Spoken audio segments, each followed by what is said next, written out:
All of you. आज हम discuss करेंगे इंडियन सिटीजन के जो फंडामेंटल राइट्स है उसको पूरा डिस्क्राइब करेंगे। तो फर्स्ट फंडामेंटल राइट्स है right to equality. Right to equality means all the people are equal in eyes of law. Equality before law, it means all persons are equal before law. India का जो constitution जो है वह कहता है कि जितने भी इंडियंस हैं वो सारे इक्वल हैं, मतलब लॉ के अकॉर्डिंग, इंडिया के कॉन्स्टिट्यूशन के according all Indians are equal in eyes of law. सारे इंडियन जो हैं वह लॉज के अकॉर्डिंग इक्वल हैं। No discrimination on the basis of religion, race, caste और सेक्स। रिलीजन के बेस पर, रेस के बेस पर, कास्ट पे बेस पर, सेक्स के बेस पर या और किसी भी बेस पर किसी भी पर्सन के साथ में डिस्क्रिमिनेशन नहीं किया जा सकता है। क्यों नहीं किया जा सकता है? क्योंकि अभी हमने जस्ट पढ़ा कि all the people are equal in eyes of law. All citizens have access to all public places. India के जितने भी सिटीजन हैं उसको इंडिया की सारी जगहों पर जाने की परमिशन है। All citizens have equal access to employment. सारे जितने भी इंडियन हैं उनको एम्प्लॉयमेंट लेने में इक्वल राइट्स प्राप्त हैं। हालांकि इसमें कुछ एक्सेप्शन भी है क्योंकि कुछ रिजर्वेशन भी दे रखा है। बाकी जितने भी इंडियन हैं उसको सारे एम्प्लॉयमेंट लेने में इक्वल अपॉर्चुनिटी मिलती है। राइट टू इक्वलिटी हो गया। नेक्स्ट हमारा है right to freedom. Second rights है right to freedom. It is a cluster of various rights of freedom. Rights of freedom में बहुत प्रकार की फ्रीडम दे रखी है। अब कौन कौन सी फ्रीडम है? नेक्स्ट है freedom to assemble peacefully and without arms. अगर आप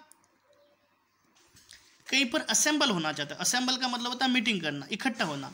अगर आप कहीं पर अपने राइट्स से रिलेटेड या किसी भी और मैटर से रिलेटेड अगर आप किसी तरह का कोई असेंबल होना चाहते हो, मीटिंग रखना चाहते हो, तो आपके पास में राइट्स है। लेकिन कंडीशन क्या है?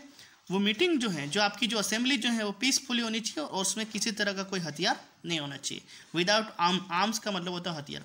अगर आप कहीं पर कोई मीटिंग करना चाहते हो तो आप पीसफुली विदाउट आर्म आप वहाँ पर मीटिंग कर सकते हो। Freedom to form associations and unions.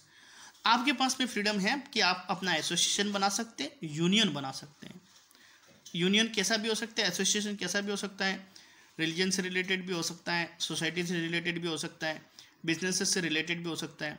Association और यूनियन हमने देखा है, जैसे ऑटो वाला का यूनियन होता है, ज्वेलरी वाला का यूनियन होता है, बस वाला का यूनियन होता है। सभी प्रकार के जो लोग हैं वो अपने एसोसिएशन और यूनियन बना सकते हैं। फ्रीडम टू मूव फ्रीली, आप फ्रीली कहीं पर भी जा सकते हो इंडिया में। Freedom to resides in any part of the country, आपके पास में ये फ्रीडम है कि आप इंडिया के किसी भी पार्ट में जाकर रह सकते हो। Freedom to practise any profession और ऑक्यूपेशन, आपके पास में फ्रीडम है कि आप जो चाहे वो प्रोफेशन या जो चाहे वो ऑक्यूपेशन आप प्रैक्टिस कर सकते हो। उसके लिए आपके ऊपर किसी तरह का बैन नहीं है।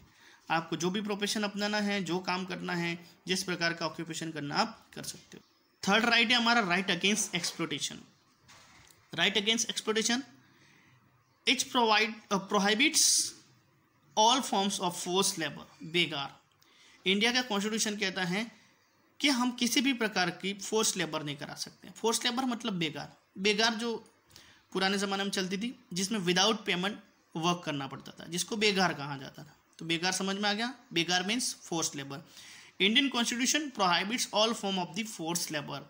इंडिया का कॉन्स्टिट्यूशन जो है वो सभी प्रकार के फोर्स लेबर को प्रोहिबिट करता है। Force labour means work without payment. It prevents child labour, children working under 14 years of age. India का कॉन्स्टिट्यूशन कहता है कि हम चाइल्ड लेबर नहीं करवा सकते। चाइल्ड लेबर मीन्स 14 ईयर्स या बिलो 14 ईयर्स के जो बच्चे हैं उनको हम काम पर नहीं रख सकते हैं।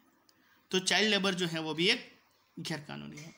Prevents traffic in human beings, human being की ट्रैफिकिंग जो है उसके ऊपर भी पाबंदी है। ह्यूमन बींग की ट्रैफिकिंग मतलब जो ह्यूमन बींग जो है उनके ऑर्गन्स या ह्यूमन बींग को पहले सेल किया जाता था, एज ए स्लेव, गुलाम बनाकर बेच दिया जाता था, या उनके जो ऑर्गन्स जो हैं उनके बेच दिए जाते थे, तो वो भी एक तरह से इलीगल है।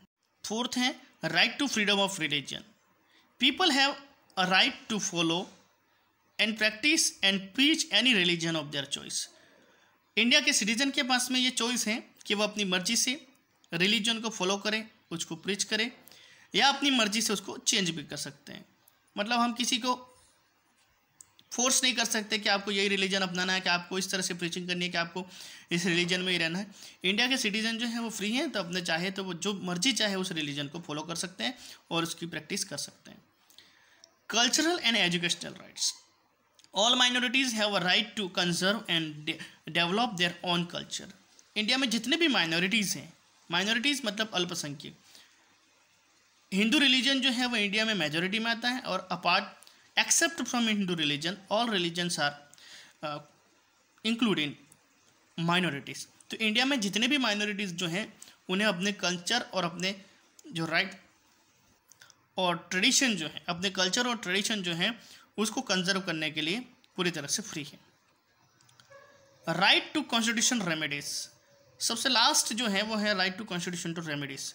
Under these rights, citizens have the right to go into court if they feel that any of their fundamental rights has been violated by the state. ये सबसे इंपॉर्टेंट राइट्स हैं। अगर इंडिया के सिटीजन को कि उनके जो फंडामेंटल राइट्स जो हैं, अभी हमने पढ़े जो फंडामेंटल राइट्स, 6 फंडामेंटल राइट्स, अगर उनके फंडामेंटल राइट्स का एक्सप्लोइटेशन होता है या उनके फंडामेंटल राइट्स जो है उनसे छीनने की कोशिश की जाती है, वायलेट किए जाते हैं, तो इस कंडीशन में वह व्यक्ति जो है वो कहाँ जा सकता है, कोर्ट जा सकता है, और कोर्ट जो होगा वो इसके ऊपर अपना डिसीजन देगा। So in this way we have completed our 6 fundamental rights. एक बार फिर से सुन लेना, हमारे 6 फंडामेंटल राइट्स कौन कौन से हो गए। फर्स्ट था राइट टू इक्वलिटी, मतलब सारे इंडियन जो हैं वह इंडिया के कॉन्स्टिट्यूशन के अकॉर्डिंग इक्वल हैं। सेकंड था राइट टू फ्रीडम, इंडिया के जो लोग जो हैं उनको फ्रीडम है, वो फ्रीडम किसकी हो सकती है, freedom of speech and expression, freedom of assemble, freedom of association, freedom of to move freely, freedom to reside in any part of India, and freedom to practice any profession and occupation. Third था right against exploitation। right against exploitation में क्या क्या ban किया गया है, force labour, child labour और human trafficking जो है उसको इलीगल डिक्लेयर किया हुआ है। फोर्थ था right to freedom of religion, means आप अपनी मर्जी से रिलीजन फॉलो कर सकते हैं, आप उस रिलीजन से रिलेटेड प्रीचिंग, या आप अपना रिलीजन चेंज करना चाहे तो भी कर सकते हैं, you are free to choose your religion. Fifth था हमारा right culture and educational rights, आप अपने कल्चर, आप अपना जो जितनी भी इंडिया में माइनॉरिटीज़ हैं वो अपने कल्चर और अपने ट्रेडिशन को बचाने के लिए, कंजर्व करने के लिए जो भी चाहे वो कर सकते हैं। और 6 था राइट टू कॉन्स्टिट्यूशन रेमेडीज़, मतलब अगर आपके इस फंडामेंटल राइट्स का कोई एक्सप्लोइटेशन करता है या आपके फंडामेंटल राइट्स वायलेटेड होते हैं तो इस कंडीशन में आप अपने फंडामेंटल राइट्स को प्राप्त करने के लिए कोर्ट में जा सकते हैं। कोर्ट में मतलब हाई कोर्ट या सुप्रीम कोर्ट में जा सकते हैं। तो फंडामेंटल राइट्स के अलावा हमारे कुछ फंडामेंटल ड्यूटीज़ भी हैं। इन फंडामेंटल ड्यूटीज़ को हम नेक्स्ट वीडियो में डिस्कस करेंगे, कितनी फंडामेंटल ड्यूटीज़ हैं और कौन कौन सी फंडामेंटल ड्यूटीज़ हैं। Thanks and have a nice day.